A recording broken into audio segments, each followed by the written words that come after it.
Buenas tardes, soy Esteban Serrano, secretario de organización del sindicato AMPE Madrid, y antes de nada queríamos dar la bienvenida y en nombre de todo AMPE Madrid pues también la enhorabuena por haber aprobado el concurso oposición, haber conseguido la plaza y estar ahora mismo en esta fase del proceso que también es importante y hay que superarla pues para conseguir ser funcionario de carrera. Esta tarde pues, nos acompañará Víctor Sanz Gómez, que es inspector de DAS Capital, y bueno, él nos explicará pues, sobre todo todos los aspectos relacionados con la fase de prácticas, el periodo de realización de las prácticas, posibles aplazamientos, la elaboración del informe final y una serie de consejos útiles que sin duda pues, nos va a resultar de gran ayuda durante este periodo de prácticas. Y también estará con nosotros Francisco Rodríguez Sánchez, que es nuestro secretario de Acción Sindical en AMPE Madrid, que se centrará más en aspectos relacionados con el reconocimiento de servicios previos que tendréis que realizar según la Ley 70. También pues, os comentará la obligatoriedad de participar en el concurso general de traslados y si no conseguís destino definitivo, pues en la posterior asignación de destinos provisionales del mes de mayo, y también hablará sobre aspectos relacionados con las retribuciones, ¿vale? de este año de funcionario en prácticas y referidos a los trienios y sesenios. Pues nada, bienvenidos de nuevo y vamos a comenzar con Muface, ¿vale? Con la relación que a partir de ahora vais a adquirir como funcionarios en prácticas con Muface. Comenzar comentando que no tenemos que confundir lo que son las jubilaciones, lo que es la pensión con la asistencia sanitaria. Desde el 1 de enero de 2011, como podéis ver aquí en la diapositiva, pues todos los nuevos funcionarios en prácticas pues ya pertenecen al régimen general de la Seguridad Social. Anteriormente, a 2011, pues todos los funcionarios pertenecían al régimen general de clases pasivas. Esto es con respecto a la jubilación, que ya vosotros, como nuevos funcionarios en práctica, os vais a regir, vais a pertenecer al régimen general de Seguridad Social y, aparte de la jubilación, otro aspecto de Muface es la asistencia sanitaria, que como nuevos funcionarios, como en prácticas, funcionarios de nuevo ingreso, pues tenéis que ser mutualistas obligatorios de Muface y, como veremos posteriormente, pues en cuanto a la asistencia sanitaria, bien elegir entre la Seguridad Social como asistencia sanitaria o una de las entidades concertadas. Bueno, Muface, que muchas veces no sabemos realmente a qué se refiere, pues es la Mutualidad General de Funcionarios Civiles del Estado, es un organismo público y es el encargado de prestar pues, la asistencia sanitaria y social, no solo a los docentes, sino como ponemos aquí, a todos los funcionarios de carrera de la Administración General del Estado. Es un régimen especial dentro de la Seguridad Social. Los docentes, como cuerpos estatales que somos, aunque hagamos oposiciones por comunidad autónoma, pero somos cuerpos estatales, desde que somos funcionarios en prácticas, en cualquier punto de España, pues pasamos a ser mutualistas con carácter obligatorio de Muface. Bueno, pues como podéis comprobar aquí, nosotros como funcionarios de carrera o en prácticas, tenemos el carácter obligatorio de pertenecer como docentes a Muface y en cuanto a los beneficiarios, pues son personas que también podemos poner si queremos con nosotros en Muface. Son todas aquellas personas dependientes del mutualista, aquí os ponemos, bueno, pues quiénes pueden ser, pues todos aquellos que tengan una dependencia económica de nuestra, cuando exista la convivencia entre el beneficiario y el titular.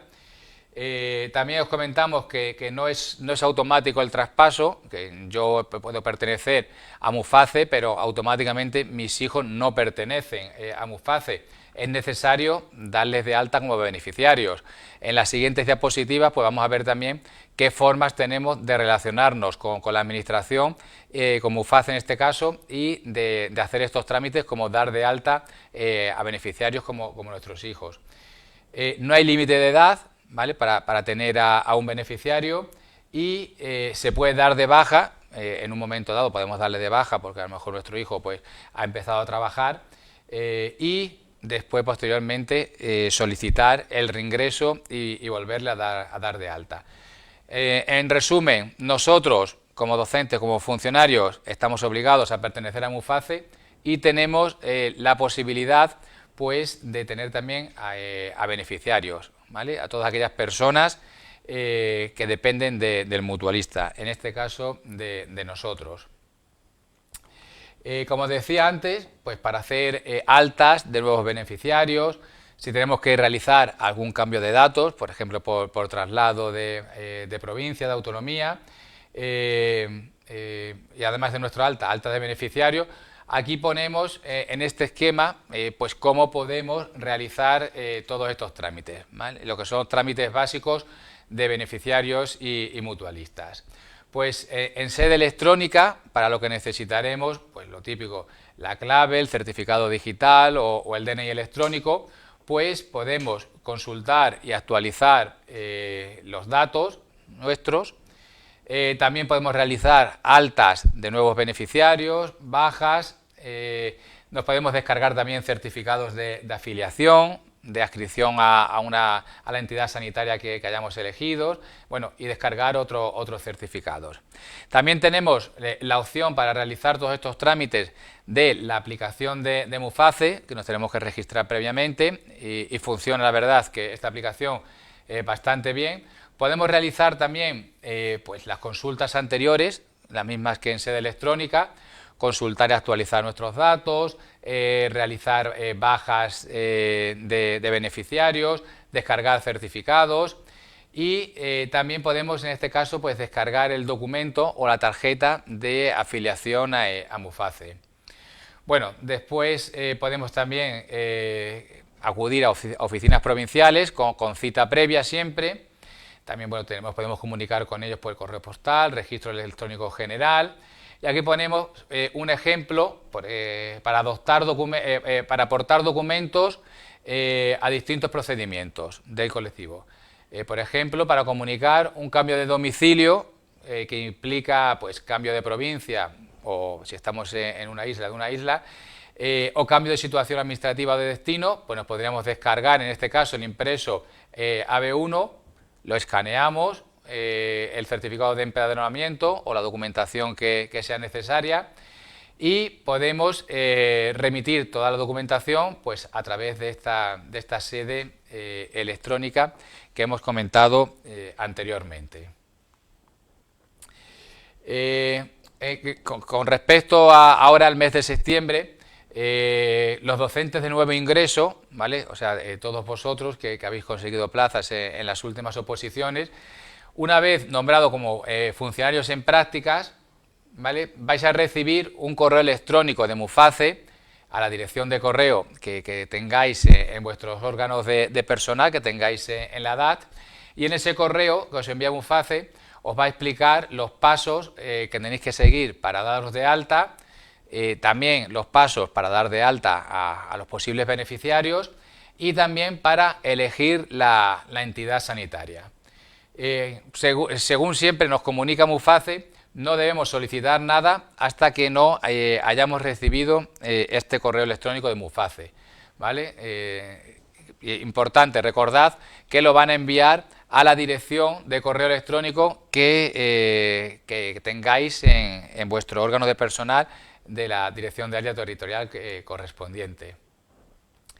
En cuanto a la asistencia sanitaria, que decíamos anteriormente que vamos a tener que elegir una vez que recibamos este correo electrónico, pues vamos a tener varias opciones. Una, pertenecer para la asistencia sanitaria a la Seguridad Social, al Instituto Nacional de la Seguridad Social, o bien elegir una entidad privada que en la actualidad está la opción de Segurcaixa Deslas y de Asisa. Imagino que todos la habéis escuchado porque venimos estos meses de atrás de una gran movilización donde AMPE pues ha sido uno de los referentes para conseguir renovar el convenio que tiene la Administración con estas entidades privadas y poder seguir a los mutualistas y sus beneficiarios ofreciéndole pues la posibilidad de quien quiera elegir estas entidades concertadas como Adelas y Asisa o quien quiera pues elegir la opción de la seguridad social. Bueno, a la hora de elegir la asistencia sanitaria, aquí os ponemos algunas recomendaciones, ¿vale? Que son muy interesantes tener en cuenta pues, para hacer la mejor elección posible en cuanto a la asistencia sanitaria de Adelas, Asisa o Seguridad Social. Tenemos que primero ser conscientes de que si elegimos una entidad privada, como puede ser Adelas o Asisa, no podemos utilizar la asistencia sanitaria de la Seguridad Social, a menos que sea una emergencia vital, ¿vale? Con esto tenemos que tener cuidado también porque después vamos, si por ejemplo pertenecemos a Adelas o Asisa y en un momento dado tú o tus beneficiarios por una urgencia, una emergencia vital, tenemos que utilizar la Seguridad Social, después vamos a tener que demostrar a nuestra entidad que era realmente una emergencia vital, una urgencia, pues nosotros lo podemos considerar así, pero muchas veces pues ellos no lo consideran así y nos harían correr con los gastos de esa asistencia sanitaria en la Seguridad Social por no elegir la entidad sanitaria que tenemos elegida, como pueda ser Adelas o Asisa. ¿Vale? Ese primer párrafo, pues para recordar que tenemos que ser conscientes que si elegimos Adelas o Asisa, tenemos que utilizar esas siempre, a no ser que, bueno, como ponemos ahí, indicamos que por una emergencia vital, pues tengamos que acudir pues, a la Seguridad Social. Aquí también indicamos otro consejo, que bueno, aunque la entidad que elijamos, sea Adelas, Asisa, que tienen que prestar pues, los mismos servicios que el Sistema Nacional de Salud, es importante pues, que también tomemos la decisión en cuanto a la asistencia sanitaria, teniendo en cuenta los medios, los recursos que tiene cada una de ellas en función de nuestra localidad, de nuestra residencia. Si vivimos en una residencia, en una localidad X, pues es interesante ver qué servicios previamente pues nos ofrecen tanto la Adelas, Asisa como la Seguridad Social, para en función de eso pues también puede ser un criterio importante a la hora de elegir o decantarnos por una u otra. Y bueno, aquí ya finalmente otro consejo que os damos, que elijamos un modelo de seguridad social o elijamos Adelas o Asisa, todos los años, en enero y en junio, pues tenemos la posibilidad de cambiarnos de entidad, ¿vale? Entre esas tres, entre Seguridad Social, Adelas y Asisa. También la regulación pues indica que por circunstancias extraordinarias, en otros momentos, aparte de enero y junio, pues será posible realizar ese cambio, pero excepcionalmente, y tiene que ser siempre pues aprobado para poder llevarlo a cabo. Bueno, pues también Muface, pertenecer a Muface, aparte de esta posibilidad de elegir en asistencia sanitaria, pues también tiene una serie de prestaciones, en este caso las que mostramos aquí, sanitarias, en territorio nacional, como es lógico, en el extranjero, que tenemos la opción pues, de obtener la tarjeta sanitaria europea, también tenemos prestaciones sanitarias complementarias, ¿vale? Como oculares, dentarias, material ortoprotésico, etcétera. Prestaciones farmacéuticas, también Muface tiene un programa antitabaco, ayudas al copago farmacéutico, campañas también de vacunación y reintegro de gastos de asistencia sanitaria si así procede.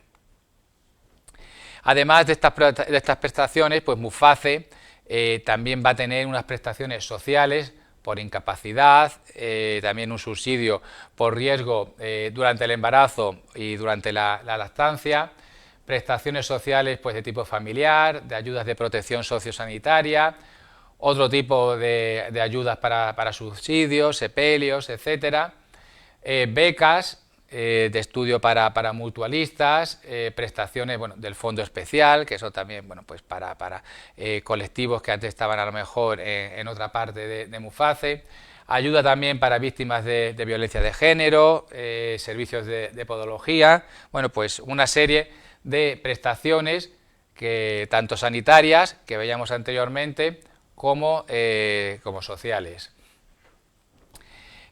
También recordad que nosotros, desde AMPE Madrid, todos los años pues elaboramos nuestra guía del profesor que repartimos entre todos nuestros afiliados, y en esta guía del profesor pues vais a tener recogidos pues un apartado de funcionarios en prácticas donde vienen los aspectos más importantes que os vamos a comentar también en esta charla.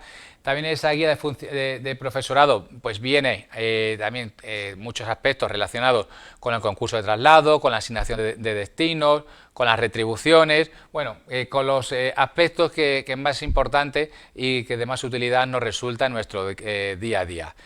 Si eres afiliado y no dispones de ella, pues te puedes poner en contacto con nosotros para que el delegado que visita tu centro pues te la pueda llevar y también tenerla y manejarla, y tener también de paso pues el contacto de ese delegado nuestro que te va a mandar toda la información por difusión y que va a estar también pues para resolverte todas las dudas de este año tan importante para vosotros y de cualquier otro aspecto, como pueden ser permisos y licencias, etcétera. Continuamos con Muface. Recordamos cómo nos podemos relacionar con Muface, que muchas veces pues nos llegan quejas, consultas de la dificultad de ponernos en contacto con ellos, especialmente de tipo presencial. Pero pues también tenemos otros medios para relacionarnos y para contactar con ellos. Pues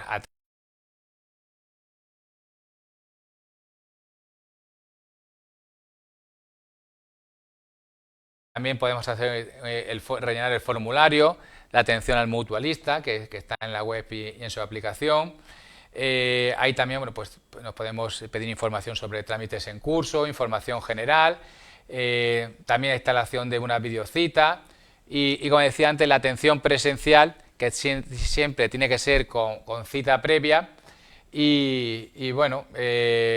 Lo más, por la experiencia que tenemos, pues la forma más eficiente y quizás más fácil de contactar con ellos pues es a través de los formularios de la web y la aplicación, la forma más cómoda, y si no, pues presencialmente, pero siempre con cita previa.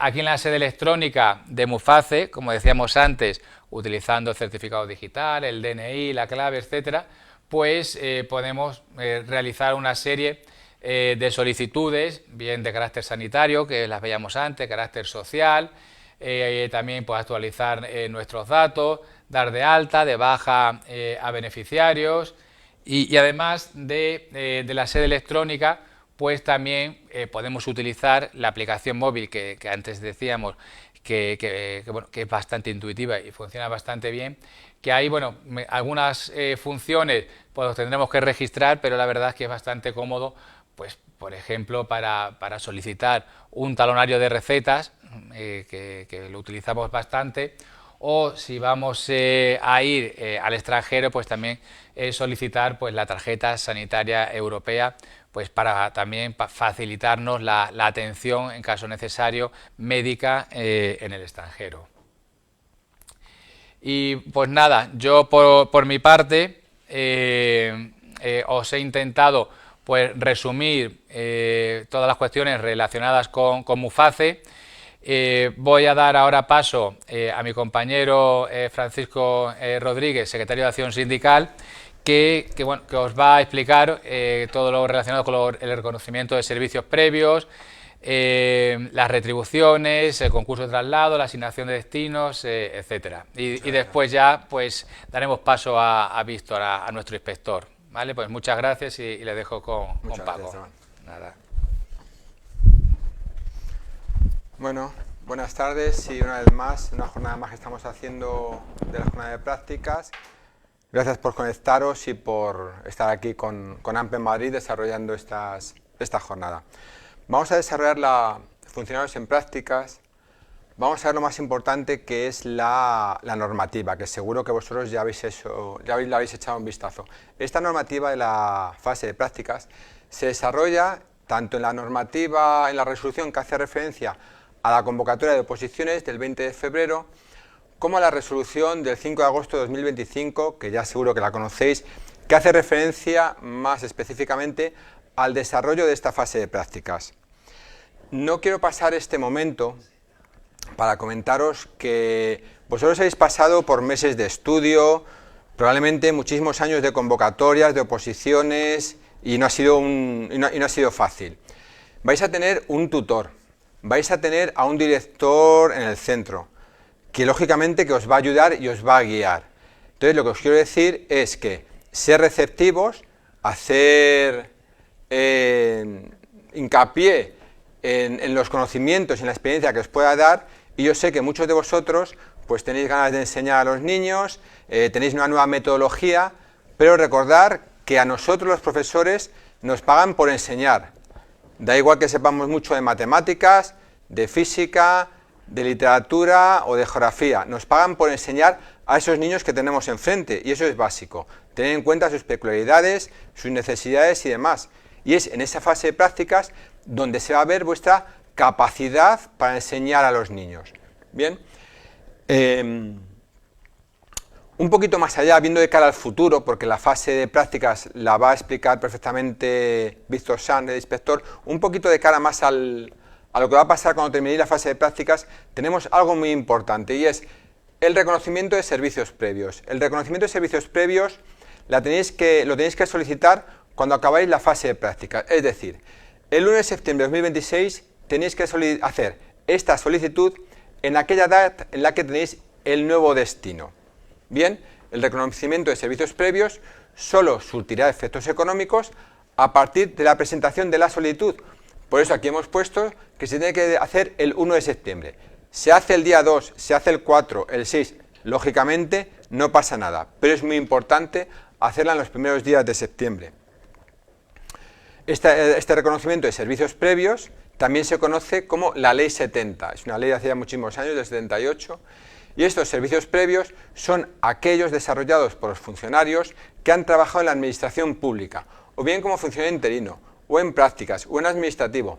Y lo que implica este reconocimiento de servicios previos es que esos años os valgan de cara al futuro, trienios y futuro para las jubilaciones. Bien, con lo cual es muy importante presentar esta documentación. El nombramiento como funcionario de carrera se efectuará una vez que habéis terminado la fase de prácticas. Es decir, la fase de prácticas vais a ser, seguro vais a ser aptos, la mayoría, me atrevería a decir, aptos durante el mes de mayo, mes de junio. Y luego ya en septiembre del 2026 seréis funcionarios de carrera. Hasta tanto, este régimen jurídico administrativo es el de funcionarios en prácticas. Y por este motivo no podéis solicitar las comisiones de servicio cuando salgan en el mes de mayo. Bien. Instrucciones, lo más importante, es presentar una solicitud. La administración, lógicamente, no lo va a hacer de oficio. La solicitud la tenéis que presentar vosotros telemáticamente. Esa solicitud irá acompañada de una declaración jurada, como que los servicios que habéis prestado en otras administraciones, Concejalía de Turismo, Concejalía de Hacienda de Castilla-La Mancha, de Guadalajara. Esa declaración jurada es la que os sirve y tenéis que presentar junto con la solicitud. Y un anexo 2 en el que todos los periodos que habéis trabajado sean reconocidos y sean firmados por la entidad para la que vosotros habéis trabajado. No os lo va a firmar la DAT, no os lo va a firmar la inspección, os lo va a firmar ese anexo 2 la entidad, el servicio de personal en la concejalía o en la parte administrativa en la que habéis trabajado vosotros.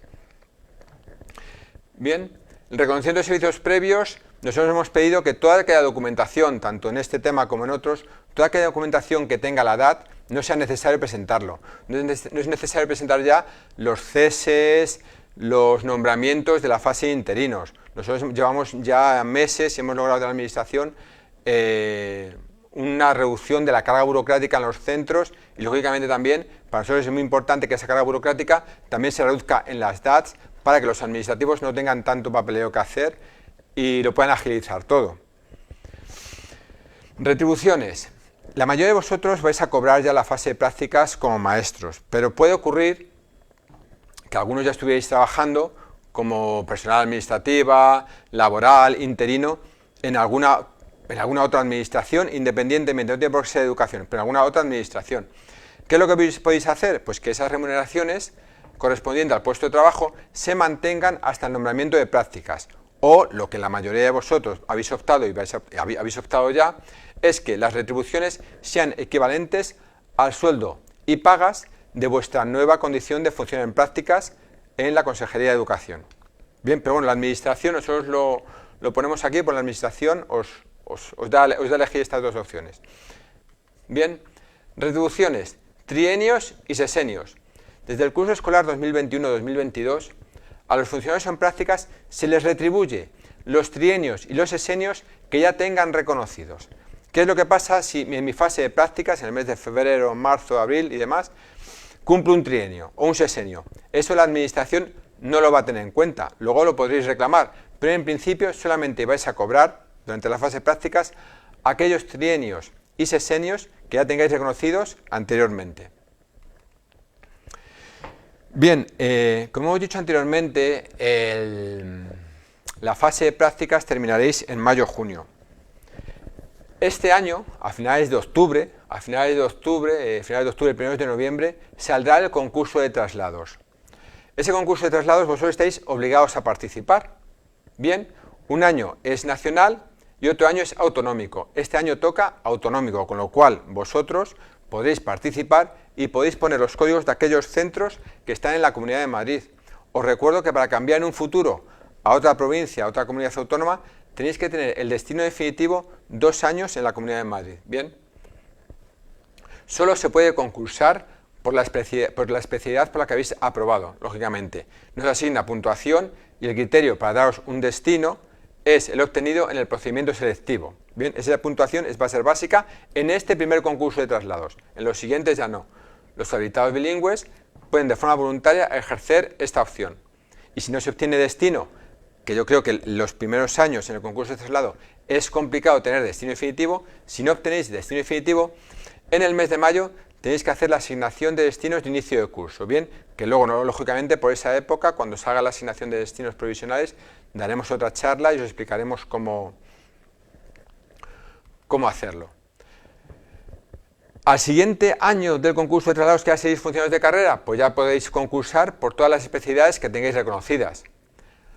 Los funcionarios en prácticas, ahora vosotros, en este concurso de traslados que saldrá finales de octubre, primeros de noviembre, no tenéis que adjuntar ninguna documentación, salvo la habilitación lingüística, si queréis hacer uso de ella. Para futuros concursos de traslados, ya os tenéis que ceñir al baremo de méritos que viene en la convocatoria. Viene una serie de anexos, un anexo con todos los códigos de los centros que podéis pedir, y el siguiente anexo, que creo recordar que es el 2, con el baremo de méritos por experiencia docente, publicaciones, otras carreras universitarias, experiencia docente y demás. Esa asignación de destino que hemos dicho que sale en mayo, si no os han dado un destino definitivo, bien, este curso ha salido del 2 al 25 de junio, hubo que echar la solicitud de 2025. Es una única solicitud en la que podemos rellenar un máximo de 200 códigos. Centro, localidad, un centro de Torrejón, o poner toda la localidad de Torrejón, un centro determinado de Getafe y luego lo podemos alternar con un centro de Alcalá de Henares. En el concurso de traslados es igual, no tenéis por qué ir por localidades y terminarlas, sino que la podéis ir alternando. Y luego el objeto de facilitar la cumplimentación de la solicitud es posible recuperar peticiones que habéis hecho en cursos anteriores. Bien, a los funcionarios de carrera, cuando seáis funcionarios de carrera, lógicamente no se os podrá dar una jornada parcial, que es la 04. La fase de prácticas más concretamente la va a desarrollar Víctor, pero sí es cierto que tenéis que tener en cuenta que vais a tener una acción tutorizada por un tutor, que no tiene que ser por qué ser de vuestra misma especialidad. y es el que os va a guiar, es el que va a hacer referencia al desarrollo de vuestra programación, de vuestros contenidos, de evaluación, a ver cómo os desarrolláis en la vida del centro, cómo pertenecéis y cómo valoráis vuestra actitud y demás en los órganos colegiados de gobierno, que es el claustro, el consejo escolar, y especialmente en la acción tutorial de los alumnos que vais a tener. Pensar que nosotros, nuestra función principal, como he dicho anteriormente, es la de enseñar y tenemos en cuenta una posible variedad dentro de ese alumnado y a los que hay que desarrollar una acción tutorial dependiendo de sus necesidades, lógicamente. Además de las actividades tutorizadas, tenéis unas actividades de formación. Uy, esto se ha subido mucho. Estas actividades de formación están desarrolladas por la Dirección de Bilingüismo y de Calidad de la Enseñanza. Aquí se desarrolláis diferentes competencias, la digital docente, la metodológica, la innovación, y tiene una duración de 100 horas. Lógicamente, este curso va a contar para sexenios. Ya sabéis que los sexenios implican estar trabajando 6 años y hacer 10 créditos de formación.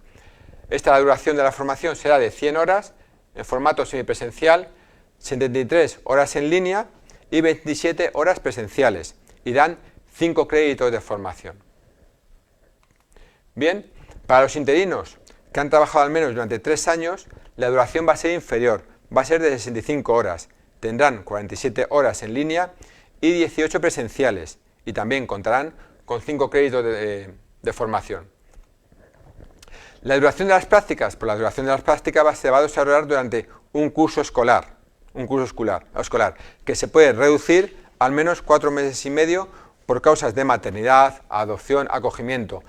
Por otras causas, conozco otras causas por enfermedades y demás, y esto implicaría que, si os pasase a vosotros, espero que no, tuvierais que poneros en comunicación con la comisión vuestra de evaluación. Bien.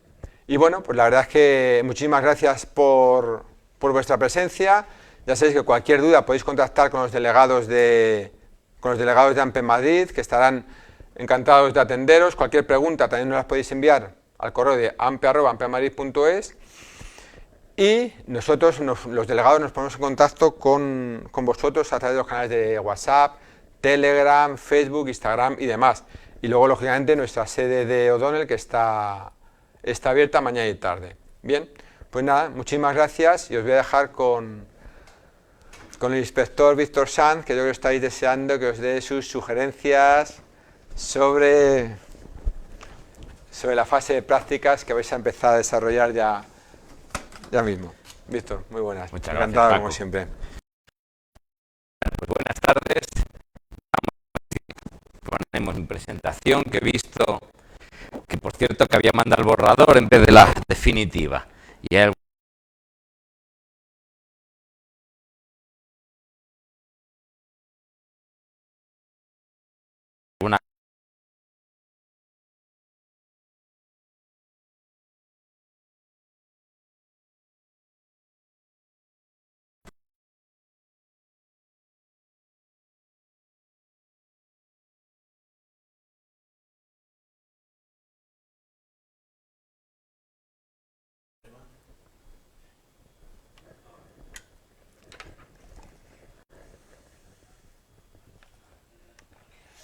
Bueno, pues buenas tardes.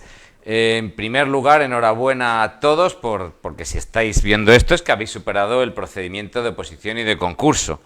Y ya solo os queda el pequeño trámite, bueno, el pequeño trámite, esperemos que sea un pequeño trámite de la fase de prácticas.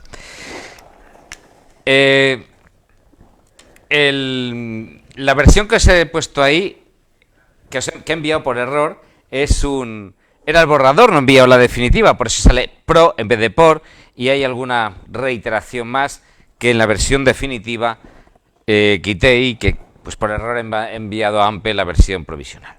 Bueno, lo primero que vamos a ver es la normativa, aunque ya Paco os ha mencionado alguna cosa.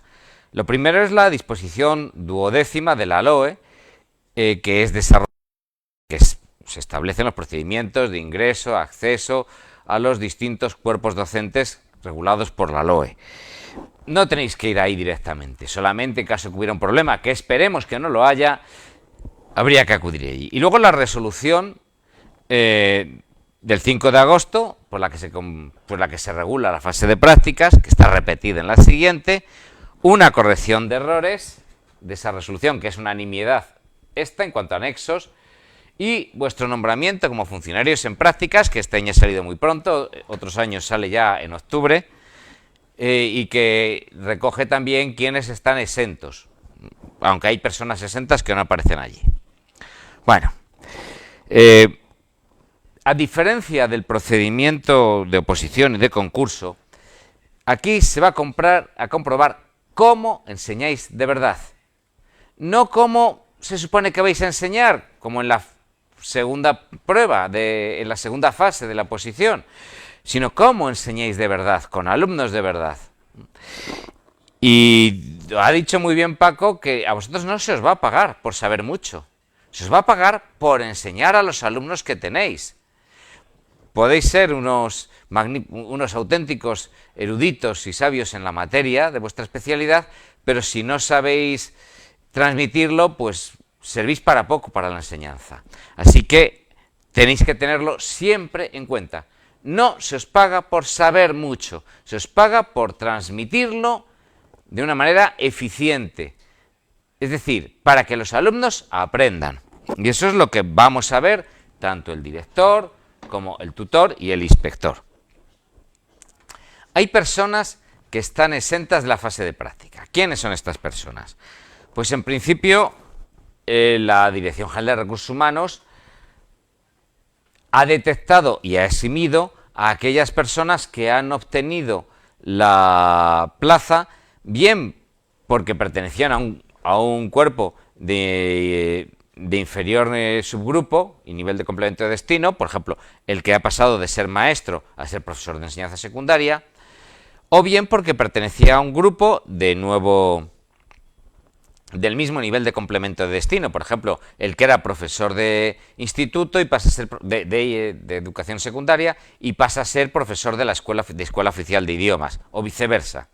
Estos, obviamente, los datos los tiene la Dirección General de Recursos Humanos y a ellos, salvo error o omisión, los ha excluido. También ha podido excluir a algunos de los que tuviera conocimiento de personas que ya llevaban un año como funcionarios de carrera en un cuerpo docente. Pero a estos no todos aparecerán en la resolución, algunos no aparecerán en la resolución. ¿Qué tiene que hacer si alguno de vosotros está en ese caso? Pues comunicárselo a la comisión de evaluación. Y la comisión de evaluación tomará las medidas para que sea declarado exento de la fase de prácticas. Bueno, hay diversos órganos que intervienen en vuestra evaluación y en vuestro nombramiento como funcionarios de carrera. El primero en la jerarquía es la comisión de coordinación. En la comisión de coordinación están representantes de la Dirección General, bueno, el director general de Recursos Humanos o persona en quien delegue, el director general de Educación Secundaria, persona en quien delegue, el subdirector general de Inspección Educativa o persona en quien delegue, la subdirectora general de Personal de Educación Secundaria, persona en quien delegue, esa señora probablemente esté en persona. Bueno, ¿y cuáles son sus funciones? Pues es unificar criterios, la fundamental es unificar criterios, que haya unas mismas directrices y unos mismos criterios en todas las comisiones de evaluación, porque comisiones de evaluación va a haber muchas, También indicar a la comisión de evaluación, pues cómo tiene que actuar cuando se tienen dudas sobre la capacidad funcional de un profesor en prácticas. Ese profesor en prácticas pues puede tener una afección que le impida o le dificulte enormemente desarrollar su tarea docente en la especialidad para la que ha ganado la plaza. Bueno, pues si hay unas dudas, el director del centro se lo transmitirá a la inspección, a la comisión de evaluación, y la comisión de evaluación le pedirá instrucciones a la comisión de coordinación. Y la comisión de coordinación pues dirá qué hay que hacer. Lo normal es que se pida un informe, bien a un centro base, bien a la inspección médica, y en virtud de lo que diga ese informe de la inspección médica o del órgano de base, pues se tomará una decisión. La comisión de coordinación tiene, entre otras funciones más, la de resolver las dudas que le planteen no vosotros, sino las comisiones de evaluación. Bueno, las comisiones de evaluación para vosotros son lo más importante. ¿Por qué? Pues porque es a donde vais a tener que dirigir la memoria, es a donde, digamos, los que os van a evaluar como apto o no apto en base a los distintos informes que ahora veremos. En la comisión de evaluación hay un inspector, el jefe de la unidad de programas educativos, del servicio de la unidad de programas educativos o persona en quien delegue, dos directores de enseñanzas que se imparten en esa comisión. Bien, el número de comisiones se decide en la dirección de área territorial. Yo soy inspector en Madrid Capital y en Madrid Capital va a haber 9, una por cada distrito de inspección. Es posible que en otras con menos distritos salgan las mismas, pues porque en Madrid Capital va a haber menos porcentaje, porque hay menos centros públicos de profesores en prácticas que en otras DAT, en la que hay más centros públicos en relación con el conjunto de centros de la DAT. Bien, una cosa importante es que vosotros podéis recusar a los miembros de la comisión. ¿De acuerdo? También podréis recusar, bueno, a los miembros de la comisión. ¿Qué es eso de recusar? Bueno, la administración tiene que ser objetiva, plenamente objetiva. Tiene que estar apartada de cualquier interés particular o espurio. Para garantizar esa objetividad de la administración, hay unas causas de abstención y recusación, recogidas en la Ley 40/2015 de 1 de octubre de régimen jurídico del sector público. Y esas causas de abstención y recusación implican que si un funcionario está en curso de una de esas circunstancias, tenga que abstenerse. Y si no se abstiene, incurre en una falta grave que le puede acarrear hasta 2 años de suspensión de funciones. Y si alguno de vosotros considera que el miembro de la comisión está en curso en una de estas causas y no se ha abstenido, pues puede comunicárselo recusarle ante el presidente de la comisión. El presidente de la comisión le pedirá que se pronuncie sobre si es verdad o no, y si es verdad lo quitarán de la comisión. Os pongo a continuación cuáles son esas causas de abstención y recusación.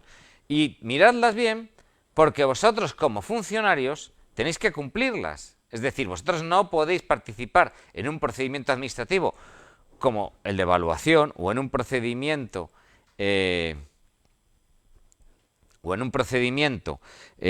por ejemplo, disciplinario a los alumnos, si estáis incursos en una de estas causas, que son tener interés personal, bien en el asunto del que se trate, o bien de otro que tenga influencia en este, vínculo matrimonial o relación de parentesco, tener amistad íntima o enemistad manifiesta, o una cuestión litigiosa, es decir, un pleito, haber intervenido como perito, como testigo, o haber prestado un servicio profesional. Me diréis, bueno, ¿y que entonces qué pasa? ¿Que un profesor no puede dar en principio clase a su hijo, o a su mujer, o a su marido? Hombre, en principio no debería, a veces no queda más remedio. Pero bueno, si algún miembro de la comisión está en esta situación y no queréis que esté, lo recusáis. ¿De acuerdo? Bueno, ¿cuáles son las funciones de la comisión?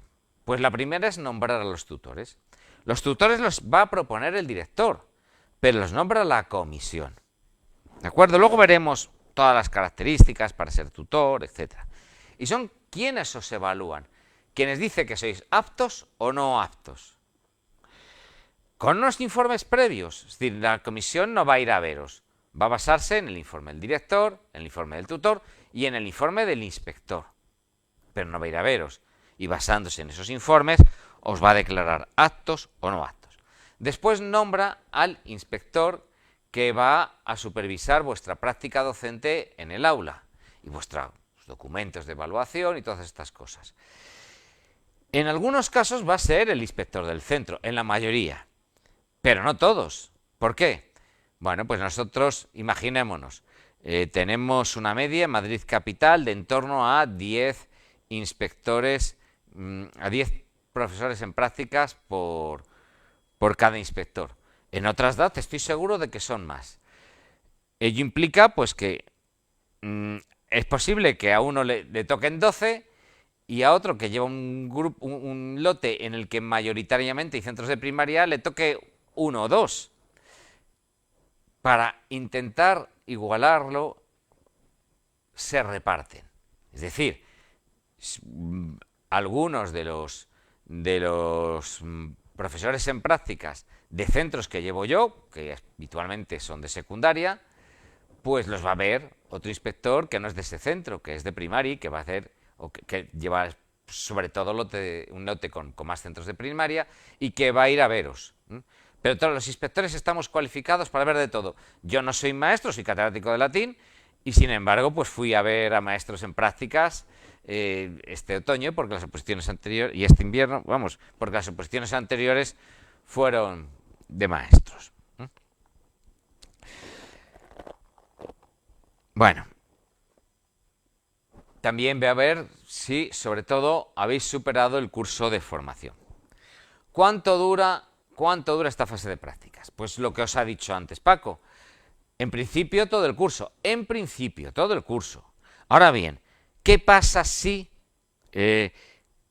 una mujer se queda embarazada o una pareja, y fijémonos, aquí digo pareja o una persona que no sea mujer adopta? Pues indudablemente, aunque la resolución pone mujer, eso está justificado para la gestante. Pero cuando uno adopta no hay gestante. Hay una gestante, pero no es uno de sus padres legales. Entonces yo creo que eso es una absoluta causa para que os dejen los 4 meses. Y lamentablemente hay a veces enfermedades propias, enfermedades de familiares, que nos impiden el seguir adelante todo el curso. Esperemos que nos pase, pero si os pasa y está justificado, las comisiones en esto suelen ser suficientemente comprensivas como para que si habéis estado más de 4 meses y medio, os puedan evaluar. Y si habéis hecho un trabajo, pues valorarlo favorablemente si habéis hecho buen trabajo. Y yo a este respecto os quiero aconsejar. Si alguna persona está embarazada, si alguna persona piensa que le van a tener que operar o que va a tener algún problema, lo que tiene que hacer es decírselo a su director para que el director se lo comunique al servicio de inspección. Es decir, yo probablemente en cuanto se tengan hechos los nombramientos de tutores, empiece a visitar al profesorado que me han asignado, cuya supervisión de la práctica de la fase de prácticas me han asignado. A mí me da igual empezar por unos o por otros. Si yo sé que una de las profesoras en prácticas está embarazada, pues hombre, la adelanto y la veo de lo primerito. No vaya a ser que tenga algún problema, se le adelante el parto o lo que fuere. O si alguno piensa que le van a tener que hacer una operación que aunque en principio sea leve, pues se puede complicar la cosa. Esperemos que no. Bueno, pues os lo avisáis para que el inspector pueda adelantar la visita y poneros al que tenga ese problema, ponerle en la cabeza en vez de los últimos. Yo estuve mirando profesores en prácticas, pues yo creo que desde noviembre, que ya teníamos todo el listado de los tutores, etcétera, hasta pues probablemente mayo, porque algunos tuve tiempo y fui 2 veces.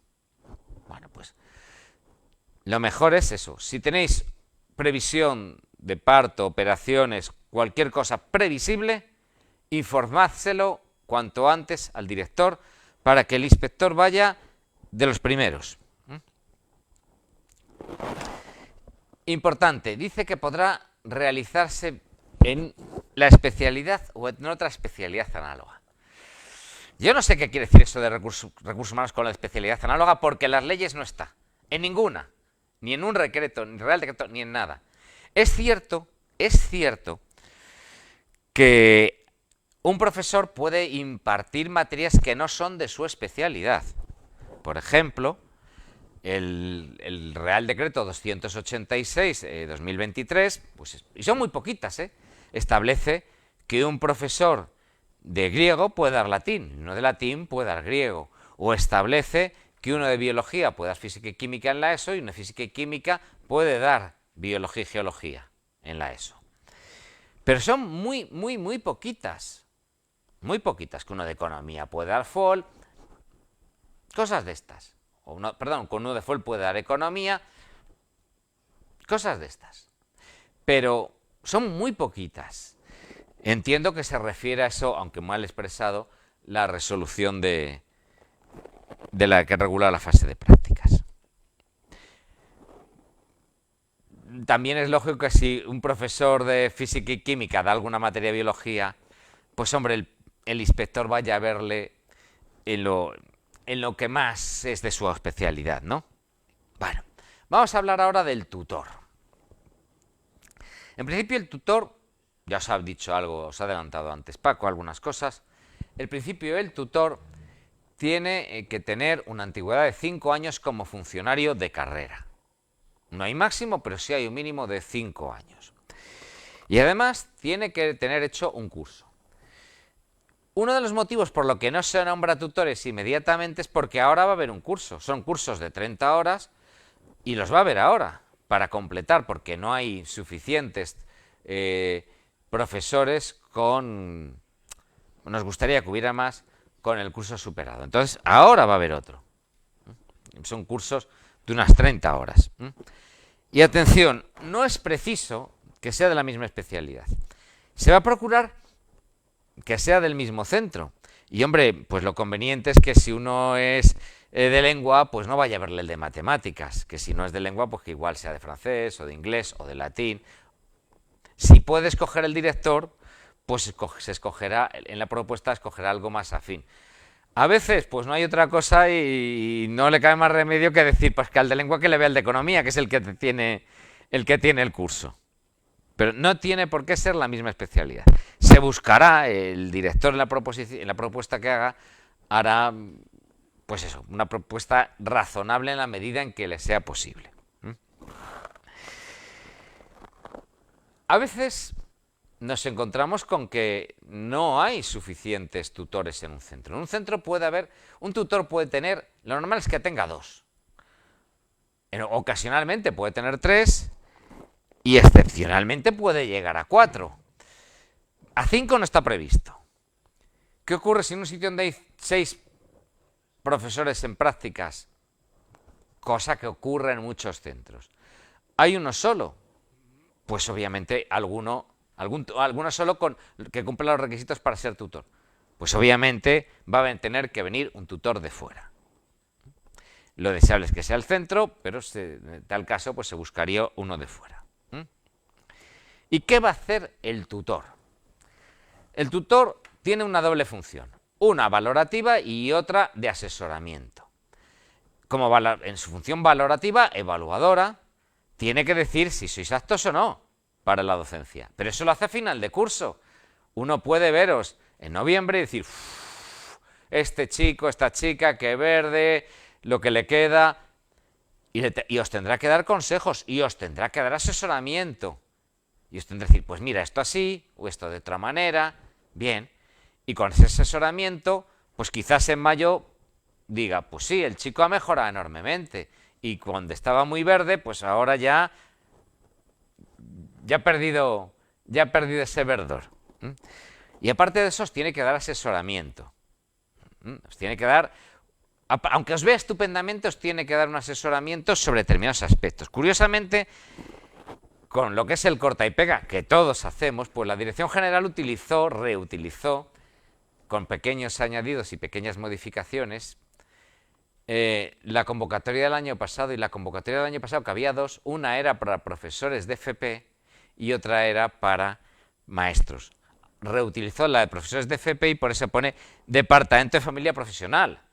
Pero, obviamente, aunque diga Departamento de Familia Profesional, también se refiere a asesoraros sobre el funcionamiento de los otros departamentos, de los departamentos didácticos que hay en los centros donde no hay formación profesional y en los que tienen, además de formación profesional, otras enseñanzas, y en el departamento de orientación, que ni es de familia profesional ni es un departamento didáctico, es otro tipo exclusivo de departamento.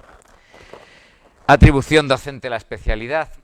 Eso es curioso, porque probablemente muchos tutores no saben qué pueden dar y qué no pueden dar. Por el Real Decreto 286, que es el que lo marca, o en FP, mucho más complicado aún, donde están los módulos que puede dar cada maestro, cada profesor. La actividad en el aula, sobre las programaciones, en especial sobre la programación de aula. Y aquí quiero hablar sobre qué es esto de la programación de aula. Porque la programación de aula no viene en ninguna norma. No viene. La programación de aula es aquella programación que hace para sí, frente a la programación del departamento, que es pública. La programación de aula la hace para sí, para su propio ejercicio profesional, el profesor. Y es en la que establece, pues, qué es lo que va a enseñar, cómo va a enseñarlo, y no lo hace a principio de curso para todo el curso. Eso es muy de maestros, pero no. La programación de aula tú la tienes que ir viendo a medida que avanzas. Es decir, puedes programar la unidad en curso como mucho la siguiente. Más allá no. Y además, la programación de aula, cuando a mí me enseñan una programación de aula muy bonita, muy tal, muy en ordenador, digo, esto es mentira. La programación de aula tiene que ser algo muy guarreado, algo en el que tú anotas, en el que tú vas variando, en el que tú has hecho una programación de voy a hacer esto y luego ves cómo están tus alumnos y dices, pues esto me lo salto porque veo que tienen buena base y no es preciso. Y a veces tú has planificado de una manera y tienes que añadir. Yo particularmente no solamente no me enfado, sino que elogio una programación de aula guarreada en la que se han adoptado las medidas necesarias para adecuarla a las necesidades de esos alumnos que tenemos. ¿De acuerdo? Igual un inspector que proponga de magisterio es más parte de otro tipo de documentos más formales. Pero no debe ser así. Y además ya os digo que no viene ninguna norma reflejada en la programación de aula. Bueno, os va a informar sobre la coordinación, metodologías, herramientas tecnológicas, sobre todo sobre las herramientas tecnológicas de las que dispone el centro. E importante, tiene que asistir al menos a una clase al mes. No a un día y a todas las clases, sino al menos a una clase al mes. Y va a haber, bueno, pues hay una guía de supervisión para los profesores tutores y tendrán que ver pues una serie de cosas. Al final del curso, el profesor tutor tiene que ver si... Tiene que valoraros favorable o valoraros desfavorablemente. Sería muy sorprendente que sin haberos dicho nada negativo y haber dicho que corrigiréis algo y sin que lo hubierais corregido os diera un desfavorable. Yo solo he visto una vez un tutor que haya dado un desfavorable y no tenía razón. Luego os hablaré de él. Os hablaré de estas circunstancias. Y luego el director y el tutor tienen que compartir el asesoramiento sobre una serie de aspectos. Por ejemplo, el plan incluyo. El plan incluyo es lo que antes se llamaba plan de atención a la diversidad, a las diferencias individuales. Hay un montón de anexos establecidos en unas instrucciones de 4 de marzo de 2024, creo recordar. No recuerdo ahora si son 24 o 23. Y una de las cosas que está en el plan incluyo, pues la atención a los alumnos con necesidades específicas de apoyo educativo, cómo se va a atender a los alumnos que repiten, cómo se va a atender a los alumnos que tienen una materia pendiente. Imaginaos que sois profesores de latín o de griego y sois pues dais cultura clásica de cuarto y tenéis ahí un alumno que tiene de tercero suspensa. Es poco probable, pero posible. Bueno, pues tendréis, si sois el único profesor del departamento, que haceros cargo. Y en la medida de lo posible, si nos han dado una hora de pendientes, pues es normal, atender las necesidades y darle una orientación y darle un desarrollo a ese chico que tiene las dos materias, la de cuarto y la de tercero. También nos van a informar sobre cómo funcionan los órganos colegiados, la memoria final de curso, los datos estadísticos, etc. Los órganos colegiados son de gobierno, el claustro de profesores, del cual formáis parte, el consejo escolar, del que quizás os presentasteis siendo interinos y si seguís el mismo centro, pues podéis seguirlo siendo, y luego órganos de coordinación docente, como son el el equipo pedagógico que da clase a un grupo, o los que seáis jefe de departamento o la comisión de coordinación pedagógica, y luego los departamentos didácticos, de familia profesional o de orientación. Bueno, ahí pongo, y lo pongo en amarillo porque este es el del año pasado. El de este no lo he encontrado todavía, creo que no ha salido. Yo cuando lo busqué no lo he encontrado. ¿Qué es lo que aprenden los profesores, tutores en el curso? Este era el del año pasado. Supongo que si no es igual será muy, muy parecido. Y esto es lo que aprenden los docentes que van a ser vuestros tutores en ese cursito de 5 horas. Obviamente no son vuestros tutores porque hayan hecho un cursito de 30 horas, sino porque tienen una experiencia. Bueno, el tutor tiene que hacer un informe y se le van a dar también unas guías para que vaya observando. El informe viene como anexo en la resolución. Este año es distinto. Todos los informes de este año son distintos conforme al año pasado, quizá porque recibieron bastante críticas, porque, bueno, no voy a entrar porque recibieron bastante críticas, pero las recibieron. El caso es que este año la han modificado. Y resultan tan criticables, quizá por otros motivos, como el año pasado y como los anteriores. Sobre todo porque algunas de las subepígrafes pues no están muy relacionados con el epígrafe de cabecera. Bueno, os los pongo ahí para que les echéis un vistazo. No vamos a ir viéndolo, pero yo luego os voy a insistir en qué es lo que más tenéis, en qué tenéis que hacer hincapié. Por supuesto en hacer caso al tutor, pero luego voy a insistir en lo que más hincapié tenéis que hacer. Bueno, el informe del tutor tiene que ser favorable o desfavorable. Y atención porque ya veis que tiene un montón de ítems. Un montón.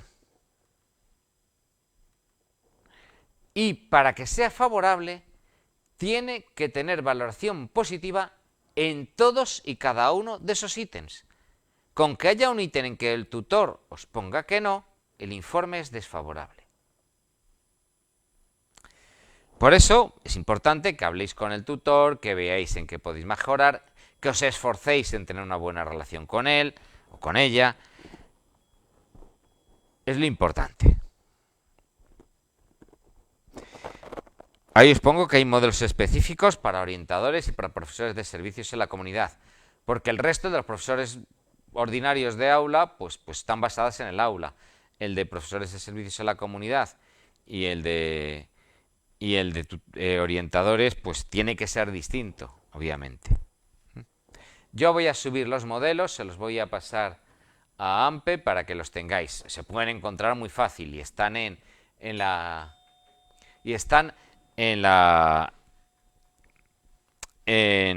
resolución. Pero aparte yo se los pasaré a AMPE. Vamos a ver la valoración del director. Pues el director tiene una doble función como el tutor. Una, la valorativa, de evaluar, y otro, el de asesoramiento.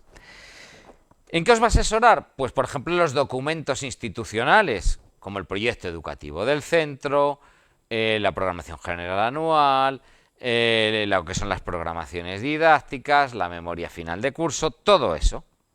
Eso lo maneja el director mucho mejor que el tutor. Que el tutor igual ni sabe bien lo que es todos esos. Por ejemplo, un tutor es probable que si no ha sido de equipo directivo no sepa lo que es un documento de organización, el centro. Bueno, también sobre el plan incluyo, sobre los órganos colegiados, en fin, ya hemos visto que comparte con el tutor muchas de las cosas que las que tiene que hablar. Y a diferencia del tutor, el director no se va a meter en vuestra clase. Podría hacerlo. Atención, el director, el jefe de estudios, puede meterse en la clase. ¿Es normal que se meta? Pues hombre, en principio no. Si no tenéis problemas, no se va a meter. Pero puede hacerlo, es legal. Muchas veces me han preguntado, ¿y puede el director entrar en mi clase? Digo, sí puede. El director o el jefe de estudios. Porque son los jefes de personal. Y desde luego, si no tuvierais una disciplina seria sobre la clase, no controléis bien la clase, pues es probable que quisiera veros. una de las cosas que va a valorar, lo van a valorar los dos, pero en eso se va a meter más el director, es en las relaciones con los miembros de la comunidad educativa. Los miembros de la comunidad educativa no solo son los alumnos, es el resto de personal que trabaja en el centro, sea docente o sea no docente, como los auxiliares de control o las limpiadoras, ¿de acuerdo? O los auxiliares de conversación, que no es exactamente personal docente. Entonces, sí va a valorar vuestra relación con los otros miembros de la comunidad educativa. Y también con las familias que también son miembros de la comunidad educativa. Es importante que un profesor sea capaz de relacionarse bien con los padres. ¿Estamos de acuerdo en que hay padres con los que es imposible relacionarse bien? Absolutamente de acuerdo. Pero esos ya los va a conocer el directorio y no los va a tener en cuenta. Va a ver cómo os relacionáis con la mayoría de padres. Si tenéis un padre que verdaderamente es imposible y el director es mínimamente sensato, pues no va a tener en cuenta que tenéis un problema con ese padre. Bueno, ahí os pongo también como todos los ítems que tiene que valorar el director.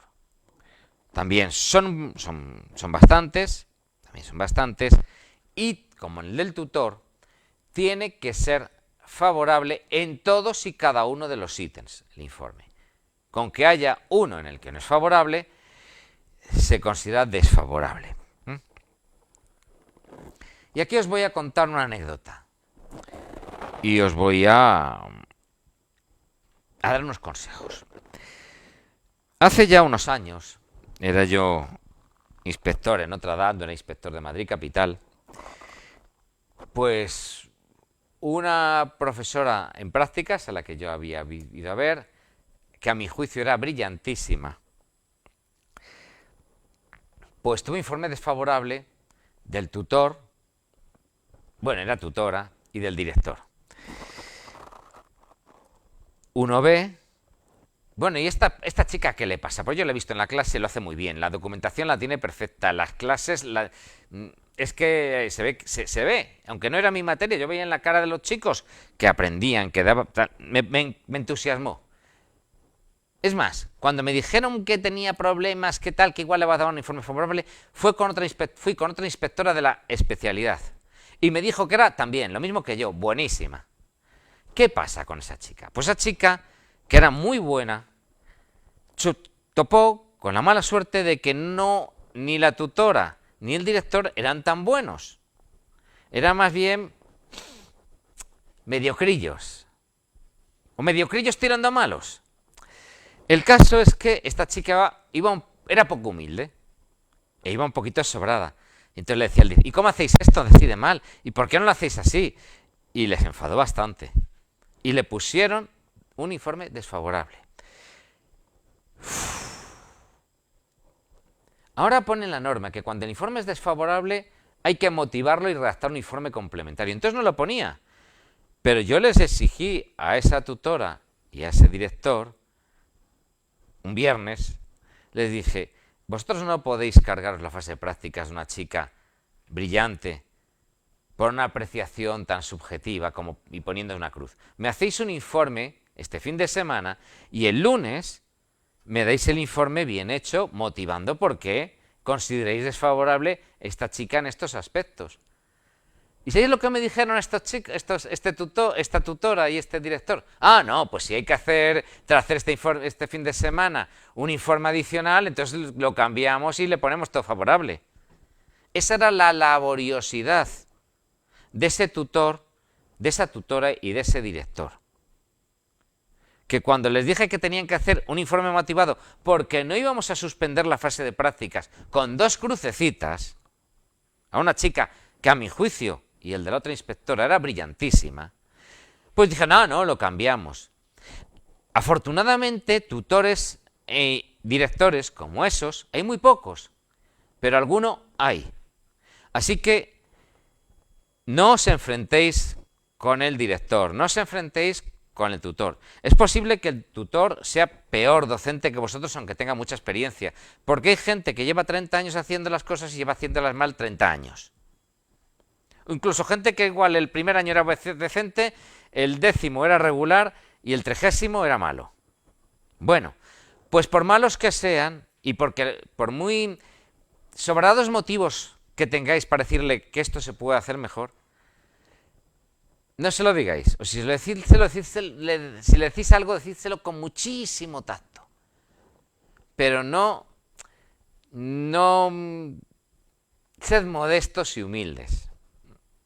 Ya sabéis, prudente, decía en la Biblia, prudente como la ¿cómo es? Humilde como la paloma y prudente como la serpiente. Bueno, esa chica aprobó la fase de prácticas porque yo se lo exigí que hicieran el informe y ellos eran bastante vagos, aparte de malos. Pero igual otro tiene peor leche y es más avispado y más laborioso. Bueno, actuación del inspector. Lo primero es que os pueden haber varios inspectores. Lo normal es que hay un inspector que es el encargado de veros y que va a ir a veros pues al menos una vez. A veces te da tiempo y vas 2. A veces no te da tiempo y vas 1.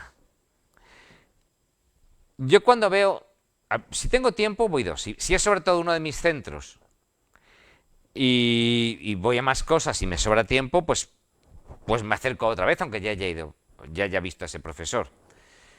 Es más, pues yo tengo en algún centro pues 6 profesores en prácticas. Bueno, pues cuando vaya a hacer otro tipo de actuaciones, si me sobra tiempo, pasaré y veré a alguno de los 6 que están en prácticas. Pero en otras ocasiones no será el inspector del centro, pues porque tiene menos y le han asignado más, otros de otro centro. Y en otras ocasiones en la que pues tiene sus dudas el inspector, pues se lleva a otro inspector que le eche un vistazo. Bueno, pues pueden intervenir varios inspectores. ¿Avisamos los inspectores cuando vamos? Pues unos sí y otros no. Yo conozco muchos que no avisan, otros muchos que avisan siempre y otros que hacen como yo. ¿Qué hago yo? La primera vez aviso, después ya no. Si la primera vez aviso, ¿por qué? Porque quiero además que tengáis preparadas una serie de cosas. Y atención, cuando el profesor hace algo que no suele hacer, el inspector se da cuenta de inmediato, porque la relación de los alumnos es diferente. En el momento en que el profesor hace algo que los alumnos no tienen costumbre de que el profesor haga, es que canta un montón y queda fatal, y ya entonces ya miras todo mal, diciendo, uy, está haciendo hoy lo que hace en la vida, y ya lo miras todo con peores ojos y con más detenimiento. Bueno, yo suelo avisar y espero que el profesor se comporte como cualquier otro día. No me importa que se lo hayáis avisado a los alumnos. Me parece razonable. Me parece razonable. Si alguno se lo quiere hacer, pues bueno. Pero no quiere decir que a todos los inspectores opinamos como yo. Hay 188 inspectores de la Comunidad de Madrid, en la Comunidad de Madrid, salvo los inspectores jefe de servicios y jefe adjuntos, que son un total de 7, los otros 181 vamos a ver profesores en prácticas, y no todos opinarán como yo, porque no viene recogido en ninguna parte. Todavía no tenemos las nuevas indicaciones para la supervisión de la fase de prácticas, pero hasta ahora no ha venido en ninguna parte si hay que avisar o no hay que avisar.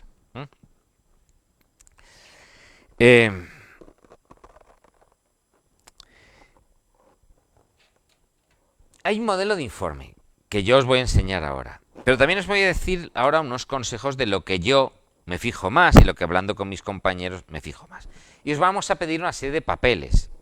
La programación de aula, esta a la que he aludido, que yo digo que son los guiones que pueden estar tremendamente guarreados. A mí me hace mejor efecto un guión guarreado que uno muy limpio y hecho en ordenador para todo el año.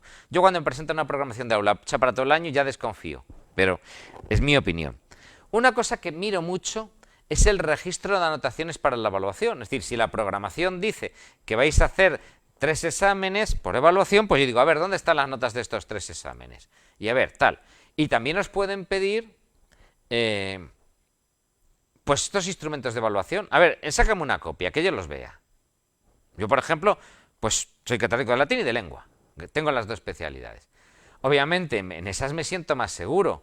Si veo un profesor de griego, un profesor de latín, un profesor de lengua, pues digo, aquí me encuentro con más fuerza para juzgar el nivel. E igual le digo, chico, pues esto te has pasado un poco. Cosa que a mí me pasó. Vamos a ver, que todo el mundo cuando estamos aprendiendo, metemos la pata. Yo me considero un profesor muy bueno. Ya veis que modesto no soy. Y no era modesto tampoco cuando hice la fase de prácticas, pero no me suspendieron. Igual motivos di por mi falta de modestia, pero bueno. Claro, yo hice las prácticas en 1987, de eso hace unos años. Bien, os decía, yo cuando aprobé la posición, pues yo iba ahí pensando tal, dando un nivel, y hice un examen, el primer examen que hice, pues todo lo que puse lo había dado. Pero puse un nivel, o sea, pero puse dificultades de todo lo que había dado, y lo hice larguísimo. Y entonces, pues la profesora, la otra profesora del departamento, me dijo, chico, muy bien, tú has dado todo esto. Ahora, ¿tú te has dado cuenta del nivel de dificultad que has plantado, que has puesto toda esta dificultad? Y que es que todo el examen es dificultad. Y que has dado 1 hora para un examen, pues eso, lo han aprobado 3. Y tuve que dar un aprobado general porque hubiera sido injusto que yo suspendiera a esos chicos. Entonces reconocí que me había pasado y bajé el nivel. Dije, bueno, como es tal, alguno igual se ha aturullado, vamos a cambiarlo. ¿Y qué hice?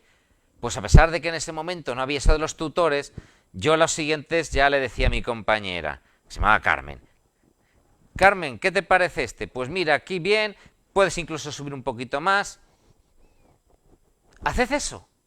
Sobre todo si sois nuevos y no tenéis experiencia. O no tenéis experiencia en ese nivel. Porque es posible que como interinos hayáis dado la ESO y no hayáis podido dar un segundo de bachillerato.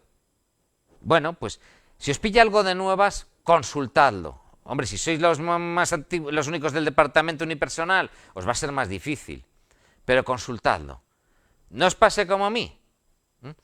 Porque si ve esto, pues en mi época, en 1987, no iba el inspector a verte en prácticas. Ni nada de eso, ni había una evaluación así. Pero es posible que si ahora ven así, pues el inspector diga, tío, tú no te mereces aprobar. Te dejamos para el año que viene a ver si has aprendido algo más. ¿De acuerdo? Entonces yo voy a ver los registros de anotaciones a los que doy mucha importancia. Pueden estar en papel, pueden estar en ordenador, pero tienen que preservar los datos personales. O sea, si están en el ordenador, no puede ser una aplicación en línea, salvo en las de raíces, salvo el cuaderno del profesor de raíces. Los materiales curriculares que ha preparado, los instrumentos de evaluación, como decía, los exámenes. Voy a cotejar lo que está dando con la programación del departamento, porque una de las cosas que voy a ver es que vaya por donde tiene que ir. O que si no va por donde tiene que ir, tenga una justa causa. Es decir, si ha estado 10 días de baja, obviamente no puede ir donde tiene que ir. Si se acaba de reincorporar. Bueno, pues no pasa nada, hay una justificación. A veces uno dice, no, es que voy adelantado porque estos chicos tienen un nivel impresionante. O voy atrasado porque tenían deficiencias en esto, entonces he preferido rescatar a la gente. Puede haber una justificación, pero cuando no se va por donde se tiene que ir, hay que justificarlo. ¿De acuerdo? Y el inspector va a cotejarlo. ¿Por dónde vais? Bueno, ahí explico lo que es la visita al aula. Voy a ver muchas cosas. Voy a ver lo que explicáis, si es lo que toca. Voy a ver cómo lo explicáis. Voy a ver cómo manejáis la clase, desde cómo os situáis, si preguntáis, si no preguntáis, las actividades que mandáis. Importantísimo, cómo gestionáis el conflicto. Para mí esa es la más importante, el que sepáis crear un clima del aula bien y cómo gestionáis el conflicto. El conflicto es inherente a las relaciones humanas. A las relaciones humanas y las relaciones de cualquier ser viviente, salvo, no sé si las plantas tendrán conflicto, quizás hecho con sus raíces, pero en los animales todos. El conflicto es pues, inherente a la vida animal, como mínimo. Lo importante es saber gestionarlo. Y lo que no tolero es que uno se haga el tonto. Yo el año pasado, el año pasado, a un profesor de formación profesional, fui a verle y la clase me pareció magnífica y muy bien. ¿Qué le recriminé? Que no se hubieran enfrentado a unos alumnos. Esos alumnos, en una clase, estaban estudiando la materia, pero estaban estudiando con el mayor descaro, hablando entre los tres que estaban en la última fila. Y yo estaba detrás de todo, viendo lo que estaban haciendo, estudiando y comentando el examen que iban a tener en la hora siguiente. Y el profesor vi que se daba cuenta y no les decía ni pío. El profesor los tenía que haber largado en ese momento a hablar con el director. Cuando acabó la clase yo eché una bronca a esos tres alumnos, los mandé de dirección, hablé con la dirección, les echaron 3 días porque me pareció una tremenda falta de respeto que, sabiendo que el inspector estaba detrás, que el profesor estaba siendo evaluado en prácticas, esos no ya es que estuvieran disimulando que estaban estudiando de otra manera, sino que lo hicieran con el mayor descaro, y lo que tenía después un examen de FOL en el que en la parte de primeros auxilios estaban hasta haciendo prácticas de reanimación, como tendrían que hacerlas. Fue un descaro absoluto y el profesor tenía que haber intervenido. Lo que uno no puede hacer es hacerse el tonto. Eso nunca. Si hay que intervenir, se interviene. Bajo ningún concepto os hagáis los tontos. Es esencial que un profesor sepa gestionar el conflicto. Hay conflictos que difícilmente tienen solución porque hay gente que es intratable. Pero lo que no podéis hacer es los tontos y que no dejen dar clase. Le larguéis a jefatura y luego le ponéis un parte y ya pues verá el inspector cómo cumplimentáis ese parte. Y ya comprobará si os sabéis el decreto 32 de 2019. Después vamos a supervisar la documentación académica, vuestras unidades a través de la programación de aula, vamos a cotejar con la programación didáctica, vamos a ver cómo evaluáis, todas estas cosas, qué instrumentos de evaluación tenéis, bueno, qué hacéis y luego que evaluáis vuestra propia práctica docente. Bueno, ya os he dicho que se valora, que la comisión de evaluación valora con un informe final que firma el inspector. Y el inspector tiene que decir, visto el informe del tutor, visto el informe del director, visto mi propio informe o el informe de otro inspector, considera favorable o desfavorablemente a ese profesor en prácticas. ¿Qué ocurre si no hay acuerdo? Porque si los tres están de acuerdo en que es muy malo, no hay problema. Si los tres están de acuerdo en que es favorable, pues tampoco hay problema. El problema es cuando hay desacuerdo. Pues hay que hacer una reunión de la que se levanta acta e intentar llegar a un acuerdo. Y si tiene ítem desfavorable, salvo que en esa reunión se acuerde darle el favorable, por todos, tras debatirlo, tras verlo, tras analizarlo, pues es desfavorable. ¿Y esto ocurre mucho? Pues afortunadamente no. Afortunadamente ocurre muy pocas veces. Yo llevo siendo inspector 14 años, he visto,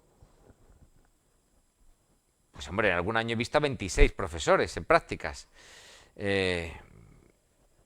Y como habré visto a más de 100 a lo largo de estos 14 años que llevo siendo inspector. Y he suspendido a uno. A uno con el acuerdo de todos. Porque era un cara, un sinvergüenza, no porque no supiera, sino porque no quería. Y porque además es una persona muy deshonesta. es una persona a la que si hubiera tenido las suficientes pruebas, le hubiera abierto un expediente disciplinario. Hubiera solicitado a la Dirección General de Recursos Humanos que le incoara un expediente disciplinario. Pero afortunadamente de esos hay pocos. La mayoría sois personas normales que tendréis voluntad de hacer las cosas bien, unas cosas saldrán mejor, otras peor, unos años tendréis unos alumnados más propicios, otros menos, pero que haréis las cosas lo mejor que podáis y pondréis empeño.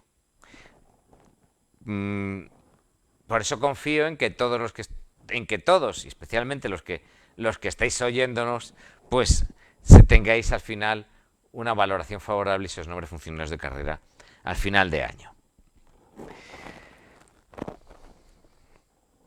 Y ahora os voy a hacer lo más interesante a mi juicio de esta pequeña exposición, que es, bueno, pequeña, yo soy un rollista y no sé ya ni qué hora es.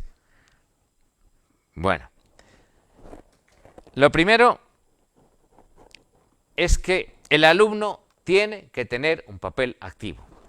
Yo recuerdo un señor, y no era un Nobel, no un profesor novato, no, era un señor que tuve que ir por una actuación que consistía en ver la práctica docente. Es que dio la clase solo él, es que no abrió la boca nadie más. Y el hombre estaba tan ufano, y además era de latín, o sea, era un profesor de latín. Pues no, esa clase es mala. El alumno es el principal protagonista de su aprendizaje. Y eso implica que tenga una posición activa. Bueno, ¿qué hay que hacer para que el alumno tenga una posición activa? Pues, por ejemplo, si hay que leer un problema, que no lo lea el profesor, que lo lean los alumnos y así practica la lectura. Después, si hay que resolver ejercicios, que no lo resuelva el profesor, que lo resuelvan los alumnos. Eso es lo bueno, que lo resuelvan los alumnos.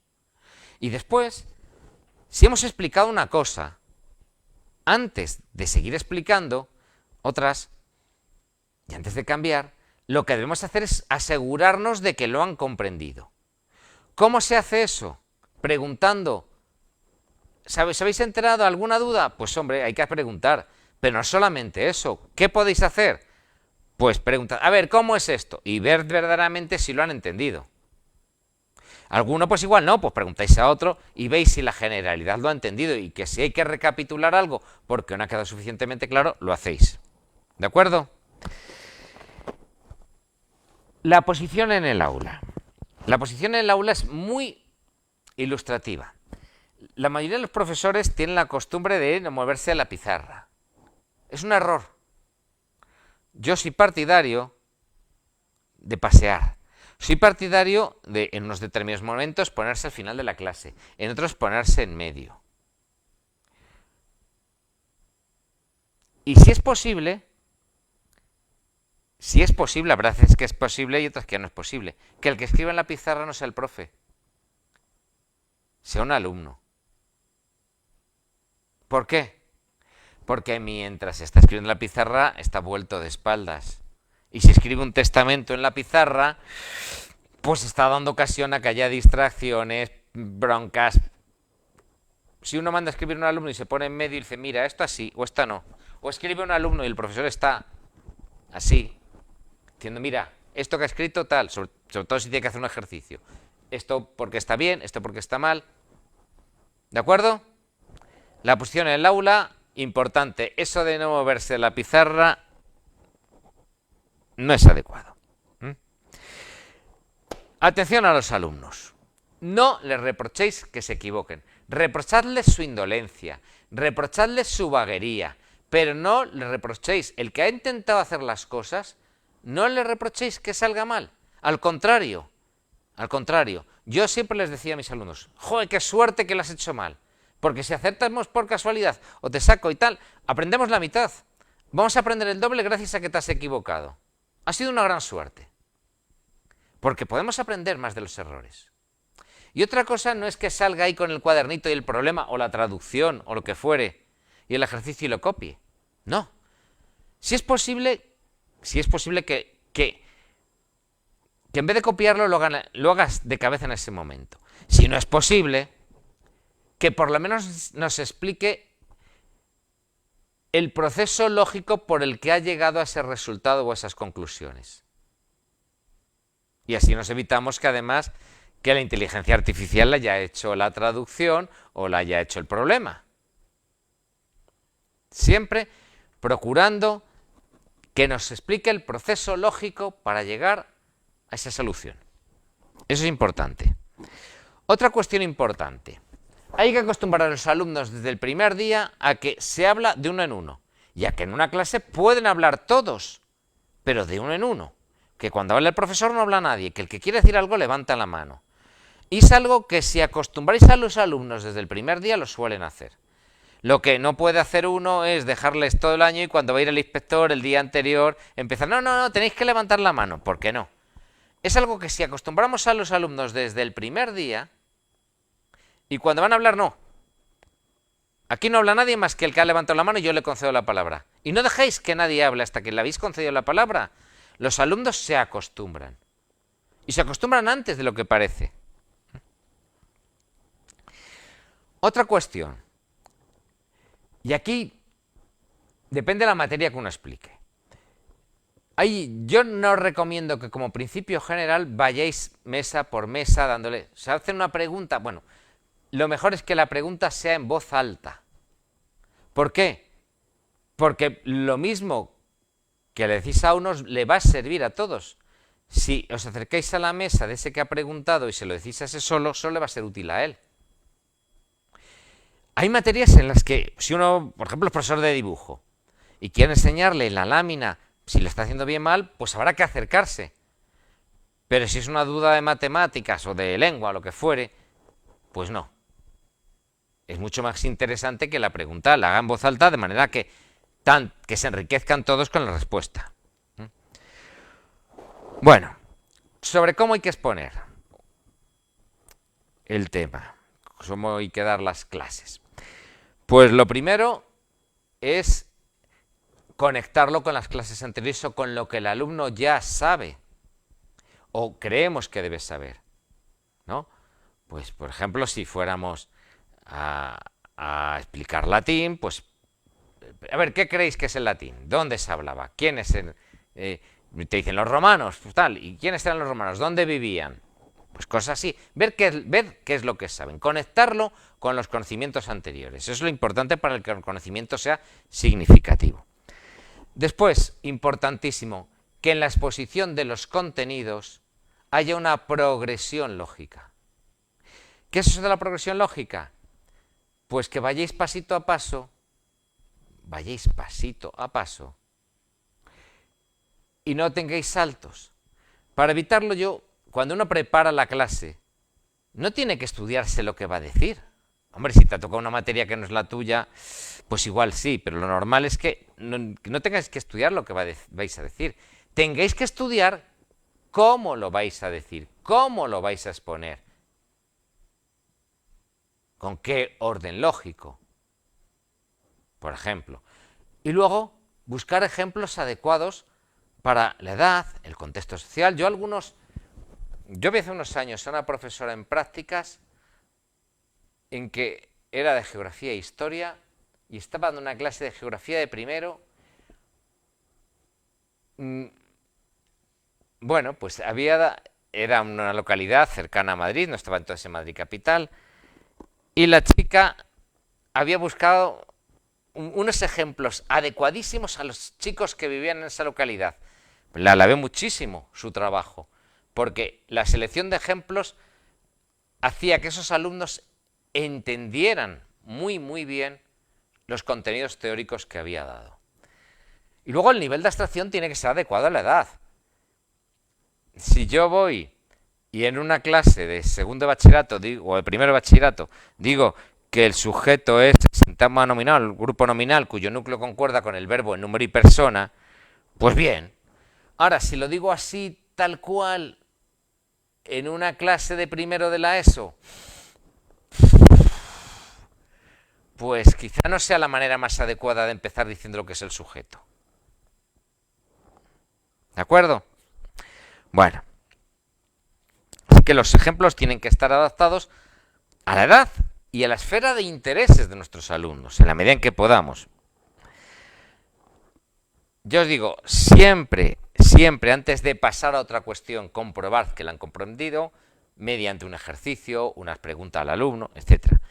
Y luego lo que conviene es acabar la clase con un pequeño resumen de todo de lo que hemos visto. Yo os he dicho que corrección de los ejercicios lo mejor es que lo hagan los alumnos. Es cierto, los de matemáticas siempre decían, ay, es que con 3 horas que tenemos, ahora tienen 4. Entonces no nos da tiempo. No, mira, más vale que hagáis menos ejercicios, pero que lo hagan los alumnos. ¿De acuerdo? Importante, los instrumentos de evaluación tienen que coincidir con lo que pone en la programación.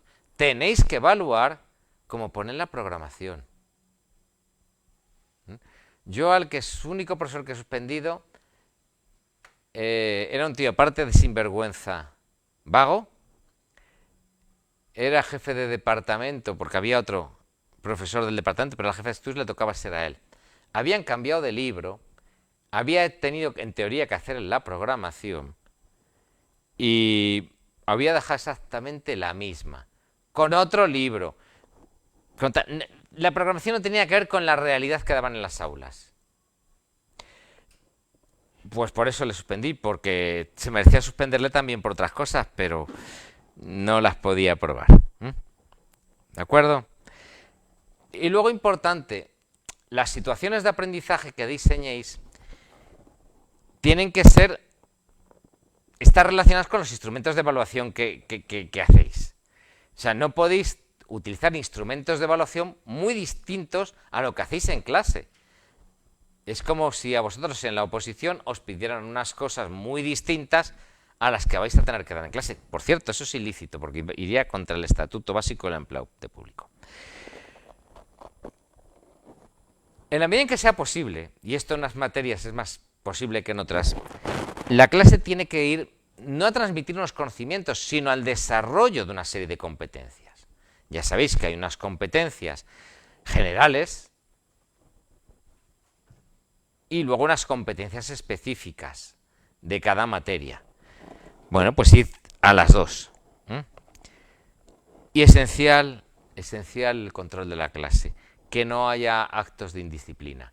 Yo a los profesores que he dudado si aprobaba o suspendía ha sido porque en la primera visita no les he visto que se hicieran con la clase. Les he hablado con ellos y tal, y alguno en la tercera visita ya he visto que habían aprendido bastante. Bueno, vais a tener que hacer un bloque de formación del que ya os ha hablado Paco, de 100 horas, de las cuales unas son presenciales y otras en línea, la mayoría son en línea, que os dan 5 créditos de formación para sesenios, y hoy os pongo pues los bloques que el año pasado tenía el curso y que este año pues serán similares, supongo. Son muy distintos a los que había hace 5 años o 6 años. Quizá me gustaban más los de hace 5 o 6 años. Competencias en liderazgo. Pues no estoy yo tan de acuerdo. O competencias en innovación. No se trata tanto de innovar como de hacerlo bien. Si uno lo hace bien, haciéndolo como toda la vida, más unos recursos técnicos, pues importante. Y con respecto a los recursos técnicos, yo fui a ver hace un par de años a un profesor que usó las TIC por usarlas y me dio una impresión pésima y se lo recriminé. Dije, es que perdió el tiempo y has conseguido que los alumnos aprendan menos en vez de aprender más. Ese profesor era de lengua y en una serie, y entonces ponía una serie y paraban para ver determinados aspectos lingüísticos, paraban en esas cosas de la serie, pero es que no venían a cuento. Era por demostrarle al inspector que usaba los medios tecnológicos, que usaba las TIC. Pues mira, no, porque no aportaban nada. Se podía haber hecho de maneras que aportaran. Y además lo decía con una serie norteamericana, porque si todavía lo hubiera hecho con una serie española en la que hay, pues me enseña lo que es el español coloquial, partiendo de expresiones de esa serie, y luego pone un telediario y ve lo que es en español formal, bueno, pero... Así que los recursos TIC, usarlos con prudencia y sensatez. Con respecto a la memoria, hay un guión de memoria, venía en la resolución, yo solo lo daré a AMPE, el guión de memoria, y este año, importante, lo pongo ahí en rojo, esto es novedad, no estaba el año pasado ni los anteriores, no se puede usar inteligencia artificial, Si detectan la comisión que habéis utilizado inteligencia artificial, os van a declarar no aptos. Por eso os les resalta en rojo. Y luego seguid esas recomendaciones. Son recomendaciones, pero lo van a mirar. Seguid esas recomendaciones en cuanto al tipo de letra, los márgenes, la extensión, etc. Y luego, pues todo lo que tiene, los epígrafes que tiene que contener la memoria. Los datos personales, los datos del centro, las dificultades y las ayudas que habéis tenido, una valoración final del periodo de prácticas, etc. Decid que el inspector os ha sido utilísimo, porque pues en la comisión hay un inspector y si no es amigo del que ha ido a ver, pues... Así que sí, decid ahí, el inspector ha sido utilísimo, aunque igual no haya sido tan útil, ¿de acuerdo? Bueno, capacidad funcional.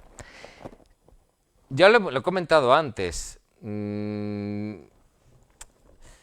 A veces, pues uno ha entrado con una discapacidad, o la adquiere, o tiene unos problemas de salud, y nos plantea dudas sobre esa persona, si puede o no puede. Es decir, uno tiene un defecto físico y tiene que sujetar a una persona que está saltando un plinto, en lo que fuere, y yo digo, ¿va a ser capaz de sujetarlo? O un profesor de formación profesional de la rama biosanitaria, que tiene que enseñar a los microscopios a los chicos unos parásitos. Yo no creo que quizá una persona invidente pueda hacerlo, o dar historia del arte. Tendría que verlo. Yo he visto a profesores ciegos dar lengua y lo han hecho magníficamente. He visto incluso a un orientador desarrollar funciones con alguien que le pagaba a la ONCE una serie de horas para que le leyera los ejercicios manuscritos de chicos y cosas manuscritas, y lo hacía aceptablemente bien. No me cupieron dudas sobre su capacidad funcional. Pero en ocasiones sí se nos plantean. Yo no he tenido ninguno en el que me haya cabido dudas, pero sí he visto, por ejemplo, interinos en los que, en un caso, sí, el interino no oía nada, no oía. Entonces los chicos preguntaron una cosa y respondía por peteneras. Los chicos montaban un jaleo en cuanto se volvía la pizarra. Bueno, pues ese interino le excluimos de la lista. ¿De acuerdo? Por falta de capacidad funcional, no podía. Entonces, importante. Si la comisión dice que tenéis que pasar un examen médico y decidís no acudir, estáis expulsados del procedimiento. ¿De acuerdo? ¿Qué tiene en cuenta la comisión de evaluación? Pues el informe del tutor, el del director, el inspector, que hayáis superado el curso y vuestra memoria.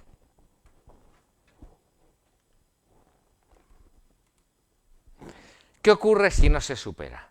Que esperemos que no sea el caso. No sea el caso, pero a veces no queda más remedio. Si uno está enfermo y no puede hacer 4 meses y medio, pues ¿qué le vamos a hacer? Imaginémonos que un profesor de educación física se rompe un ligamento y tiene que estar 8 meses de baja. Pues tendrá que dejarse para el año que viene. Podéis, si alguno, esperemos que no sea el caso, no superar la fase de prácticas, la puede repetir el próximo curso. Lo que pasa es que se queda el último. Se queda el último. Si el año siguiente no hay oposición de secundaria, que es lo normal, pues se queda el último de su promoción. Si hay oposiciones de su cuerpo, pues se queda el último de la oposición siguiente. Y pues es malo. ¿De acuerdo? Y luego obligación de participar en el concurso de traslados. Curiosamente, bueno, eso ya os lo ha explicado Paco, que hasta que adquiráis un destino, se os otorgue un destino definitivo en esta comunidad autónoma, tenéis que concursar. Y que no podéis pedir traslado a otra comunidad autónoma hasta que no llevéis 2 años en el destino definitivo. Bueno, sería ya en el segundo año, cuando podéis pedirlo, en el destino definitivo que habéis adquirido en esta comunidad. Y ya sabéis que hay un concurso, un año es autonómico y otro es nacional. Pero curiosamente, en las resoluciones de otros años ponía: todos los aspirantes nombrados funcionarios en práctica quedarán obligados a participar en los sucesivos concursos de provisión de plazas que se convoquen por la consejería hasta la obtención de un destino definitivo. Este año no lo han puesto. Por ley tiene que ser así, pero no lo han puesto. ¿El por qué? No lo sé. Bueno, cuando esté... Y otra cosa que no han puesto este año es el nombramiento como funcionarios de carrera. Una vez que hayáis concluido la fase de prácticas, recopilan toda la material, os publican en el boletín oficial de la Comunidad de Madrid como superado, se lo manda al Ministerio, el Ministerio os publicará en el BOE y aparte os hará un nombramiento que os tendrán que hacer llegar. A veces se pierden. Mi nombramiento como catedrático está, mi nombramiento como profesor está, mi nombramiento como la segunda especialidad está, mi nombramiento como inspector, nadie sabe dónde está. Así que a veces se pierde. Bueno, y no tengo nada más que decir. Muchísimas gracias por vuestra atención. Le daré a AMPE los 2 errores que he detectado y que si no corregí, no está en esta versión, se lo haré llegar a Paco o a Esteban, que os han hablado antes, o a Carolina, el vicepresidente, que lamentablemente hoy está enferma y no está. Y además los anexos distintos con los modelos de informes y estas cosas. Muy bien. ¿De acuerdo? Pues muchas gracias, Víctor. Pues ha sido un placer y escucharte. esperemos que todos estos chicos todos estos profesores en prácticas, en breve, el día 1 de julio, ya les hayan evaluado y el día 1 de septiembre sean funcionarios de carrera del cuerpo de profesores de enseñanza secundaria o de escuelas oficiales de idiomas o el que corresponda. Seguro, seguro que sí. Bueno, pues muchísimas gracias a vosotros por la atención prestada y ya sabéis, si tenéis cualquier duda, este vídeo se va a quedar grabado como el resto que hacemos en cursosampe.com, ahí podéis entrar y volver a ver el vídeo si tenéis alguna duda y si no, pues podéis contactar con los delegados de AMPE Madrid por WhatsApp, enviarnos un correo electrónico y demás. Muchísimas gracias. Vamos a terminar con un vídeo sobre la afiliación y un placer. Hasta luego.